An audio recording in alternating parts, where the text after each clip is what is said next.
Hey everybody, it's Dr. Steve coming to you again from Elevate Sport and Spine here in Denver.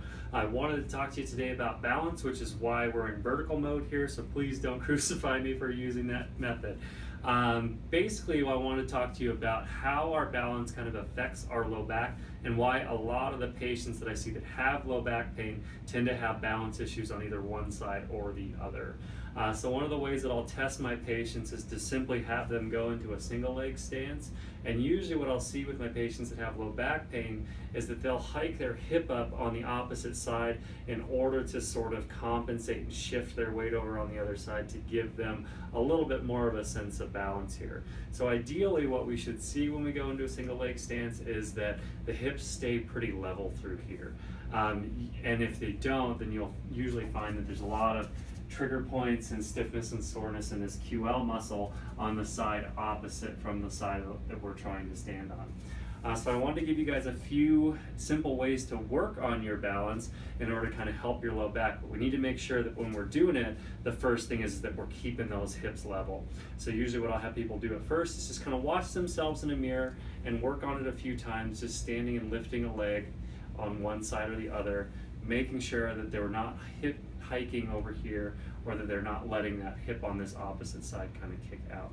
So once we've established that good position, then we can start to challenge that position pretty simply by just standing on one leg for as long as we possibly can. Usually about 25 to 30 seconds is pretty good.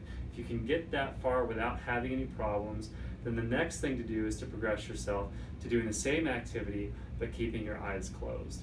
Now this one's going to be a little bit harder because we removed some of the visual information that we rely on to maintain our balance, so you don't have to be able to do it quite as long, but you should be able to maintain pretty good balance throughout that.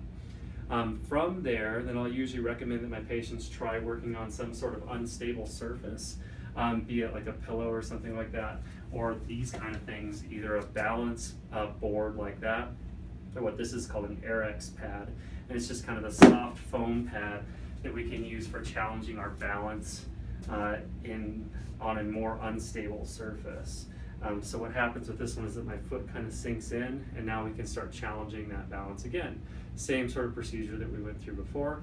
Eyes open to start, and then eyes closed to see how long we can stay on there, and you can see that this is much more difficult.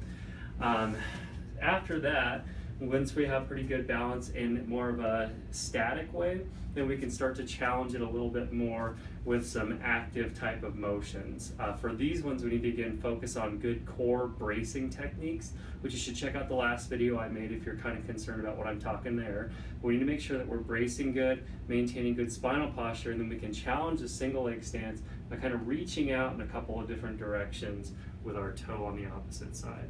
So usually what I'll recommend for this one is to go through and try and lean back as far as we can and touch out in front, lean forward as far as we can, touching back, and then lean to one side, touch out as far as we can, lean to the other side, touch out as far as we can, then come around and behind and touch as far across as we can there, and then out in front on this side, and then out across here, and then way back over to this side there. And then cycling through each one of those things about 5 times, trying to stay on that one leg as long as we can. So if you're looking to improve your balance and work on it as it relates to your low back pain, then I would try some of those exercises there, and it should help. Again, just make sure that when you're standing there that we're not letting that spine get kind of loosey-goosey, so we're maintaining good posture from top to bottom here as we're going into each one of those positions, trying not to let ourselves get too wobbly from one side to the other, and that should help protect our low back when we're doing things like taking steps, going upstairs or downstairs, or when we're running, things like that. Okay, if you have any questions about this, please feel free to reach out. Otherwise, we'll see you next time. Have a great day. Take care.